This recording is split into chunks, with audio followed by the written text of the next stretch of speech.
10 minutos. Hoje, como Dia Internacional da Mulher, quero mais uma vez fazer uma homenagem a todas elas. Houve um tempo, senhora presidente, em que as mulheres não podiam opinar, estudar e trabalhar fora de casa, nem sequer pensar.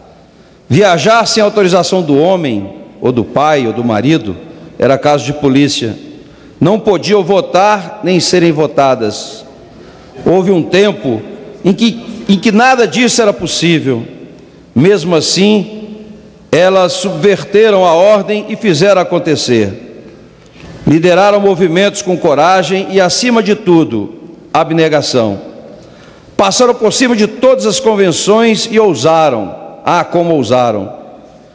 Em todos os séculos, as mulheres do Brasil agitaram, reivindicaram, fizeram acontecer. Para calá-las, castigaram-nas. Para calá-las, assassinaram-nas. Como se tudo isso não bastasse, era preciso apagá-las da memória. Era preciso apagar-lhes os rastros. Elas não poderiam ser lembradas como autoras. Então se passou uma borracha em tudo aquilo que poderia lembrar-lhes. As poucas que sobraram viraram apenas companheiras de heróis. Mas o que é verdade, mais cedo ou mais tarde aparece. Pode até ser depois de séculos, mas aparece. Hoje, no Dia Internacional da Mulher, faço uma homenagem a essas heroínas que lutaram e, mesmo diante de adversidades, conseguiram conquistar tanto e fazer muito por esse nosso Brasil. Por isso, hoje a nossa homenagem vai para algumas dessas mulheres e, em nome delas, homenageio a todas as mulheres do Brasil, do passado, principalmente, mas também do presente e as que virão no futuro, pelo belo exemplo deixado pelas nossas heroínas. São muitas, vou citar apenas algumas para aguçar a curiosidade de todos, sem saber quem foram essas mulheres que mudaram o país, que trouxeram liberdade, educação e, sobretudo, cidadania. Vou começar por Ana Pimentel, que governou a capitania hereditária de São Vicente. Seu marido, o donatário Martim Afonso de Souza, aquele que todos nós conhecemos pelos livros escolares, estava mais preocupado em subtrair as riquezas do nosso país do que em promover qualquer desenvolvimento na colônia de Portugal. Ana, que pensava diferente, conseguiu que ele assinasse uma procuração, dando-lhe poderes para iniciar o plantio de arroz, laranja, trigo e a criação de gado. E assim, Ana governou e como governou. Da mesma forma, no Rio, Espírito Santo e Pernambuco, foram Benta, Luísa e Brites, que tomaram a frente para governar as capitanias. Ninguém sabe disso. Não estão nos nossos livros escolares.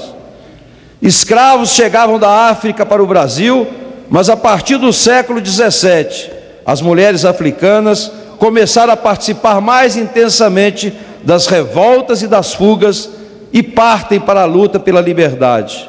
Um desses exemplos é a Qualtune, uma princesa do Congo, que foi capturada e enviada ao Brasil como escrava para a reprodução. Aqui, liderou a fuga de um grupo de escravos, foi para o quilombo de Palmares e governou uma das aldeias.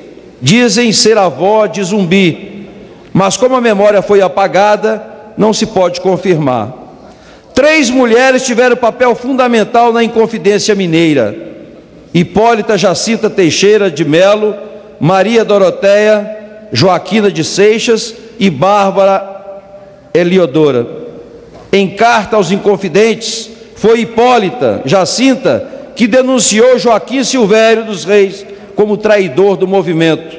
Acho que não acreditaram e deu no que deu, com o fim da Inconfidência. Ela foi perseguida e perdeu todos os seus bens. As outras, apesar da luta, foram também esquecidas. Uma delas ficou famosa pelo poema do marido inconfidente, que na prisão escreveu e lhe dedicou uma das mais belas páginas do Cancioneiro Mineiro, Marília de Dirceu. A outra, aqui e acolá, é lembrada pela inclusão da importância da educação no programa de governo dos Inconfidentes. Embora por pouco tempo, a independência do Brasil foi conquistada no sul do Ceará. Ali, a Revolução Pernambucana de 1817 proclamou a independência do Brasil 5 anos antes da célebre grito da independência, o grito do Ipiranga, formando um governo provisório com uma ala jacobina que propôs a libertação imediata dos escravos. O novo governo durou pouco, mais de 2 meses, tendo à frente como presidente do Brasil Bárbara de Alencar, uma republicana autêntica e corajosa. Com o fim do governo, Bárbara foi presa e cruelmente tratada nas prisões do Ceará, Pernambuco e Bahia durante 3 anos. Bárbara de Alencar foi a primeira presidente e a primeira presa política do Brasil. Ela é avó do romancista José de Alencar, que nem chegou a conhecê-la.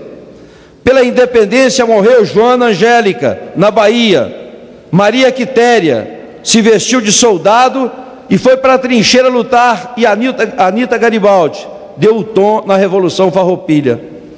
Maria Tomásia Figueira liderou um grupo de mulheres cearense pela libertação dos escravos e conseguiu, em 1884, que o Ceará se tornasse o primeiro estado a abolir a escravatura, 4 anos antes da Lei Áurea, assinado pela princesa Isabel, uma mulher de pensamento arrojado para a sua época, partidária de ideias modernas, como o sufrágio feminino e a reforma agrária.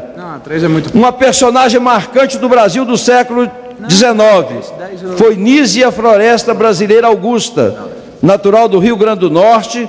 Nísia foi precursora do feminismo no Brasil e, com seus escritos, conseguiu chamar a atenção sobre a condição feminina da época, defendendo a emancipação das mulheres.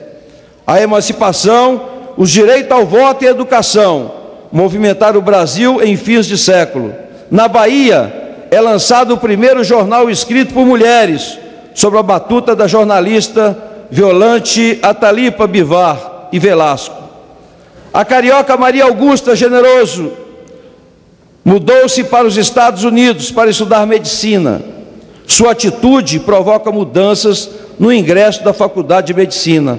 Logo depois, o Brasil forma suas primeiras médicas, as gaúchas Rita Lobato e Antonieta Dias e a cearense Amélia Pedroso Benebien. As advogadas se inscreveram em concursos, mas são vetadas. Mirtes Campos, advogada carioca, tem o seu pedido de registro negado pelo Instituto dos Advogados do Brasil, com a justificativa de que, para advogar, deveria ter o consentimento do marido. Maria José Rebelo recorre ao jurista Rui Barbosa e consegue o direito de prestar o concurso para o Rio Branco. Classifica-se em primeiro lugar e, apesar das críticas sobre a perigosa marcha do feminismo no Itamaraty, tornou-se a primeira diplomata brasileira, nomeada em 1918. Ano de eleição ainda na República Velha, 2 mulheres fundam o Partido Republicano Feminino, o PRF, a jornalista Leolinda Daltro e a escritora Gilca Machado. Embora se chamasse partido, a agremiação era composta por pessoas sem direitos políticos. Era o início de um movimento que mais tarde agregaria lideranças como Berta Lutz, Maria Lacerda de Moura, responsáveis por avanços e direitos que hoje as mulheres usufruem. Berta foi sempre sombra de dúvidas a maior liderança feminina brasileira do século XX. Os direitos políticos das mulheres só foram adquiridos graças à sua perseverança. Os sufragistas liderados por Berta ganharam o corpo em 1927, quando conseguiram no Rio Grande do Norte incluir o direito das mulheres votarem e serem votadas. Aí apareceu a primeira eleitora registrada, que abre o caminho para que Alzira Soriano ganhe as eleições em Lages, Rio Grande do Norte, e se torne a primeira prefeita brasileira. Finalmente, em 1932, as mulheres brasileiras conquistaram o direito de votar e serem votadas. e elegem a primeira deputada federal, a paulista Carlota Pereira de Queiroz, e 9 estados brasileiros elegem suas deputadas estaduais constituintes. 5 anos depois, com o Estado Novo, elas têm seus direitos políticos cassados. Animadas pela agitação do pós-guerra e pela redemocratização do país, as mulheres brasileiras tentam ocupar espaços nas câmaras municipais, nas assembleias legislativas e no Congresso. A carioca Lígia Lessa Bastos, aos 24 anos, é eleita vereadora e ficaria na vida pública por quase 40 anos. Lígia foi a relatora da lei do divórcio, autora de projeto que promoveu a abertura da Academia Brasileira de Letras às mulheres, além da regulamentação da profissão de artista, entre outros. As mulheres brasileiras não poderiam trabalhar, nem tampouco viajar, sem a permissão dos maridos. Em 1962, a advogada Rome Medeiros, fundadora do Conselho Nacional de Mulheres, consegue aprovar o Estatuto da Mulher Casada e a mulher brasileira deixa de ser civilmente incapaz.